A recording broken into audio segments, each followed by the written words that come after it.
संतों ने, मुनियों ने, ऋषियों ने तो मनाही की है। इसका टेक्निकल कारण ये भी बताया गया है कि शिव जी के ऊपर जैसे धतूरा और सर्प भी रहते हैं, तो विषैली वस्तुएं, वो तो शिव हैं, तो जब विषैली वस्तुओं पर कुछ चढ़ेगा तो अगर उसमें कोई भी विष का आलेप आ गया और आपने लिया तो फिर तो आप सीधा कैलाश की प्राप्ति कर लोगे। एक प्रैक्टिकल भी रीजन है। एक और विधान है शास्त्रों में, बहुत से लोग शिव और शालिग्राम को साथ में रखते हैं।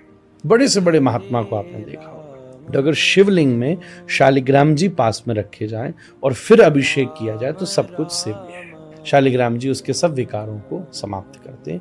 नई ग्रहण करने के बहुत से कारण है। एक कथा दक्ष की भी सुनाई जाती है कि दक्ष का जब अपमान हुआ उस समय, जो पूरी लंबी कथा शिव पुराण या अन्य पुराणों में मिलती है, तो वो जब सभा में गया और शिव नहीं खड़े हुए, बड़ा अपमान किया, तो जो सती जी यज्ञ कुंड में प्रवेश कर गई, उस समय का भी ये प्रसंग है कि कहा गया कि शिव के ऊपर हम यज्ञ का अन्न नहीं देंगे, बोले फिर बाहर जो यज्ञ से गिर जाता है वो शिव के गण ग्रहण करते हैं। उसी में ये बात आती है कि शिव पर चढ़ी हुई चीज नहीं लेंगे।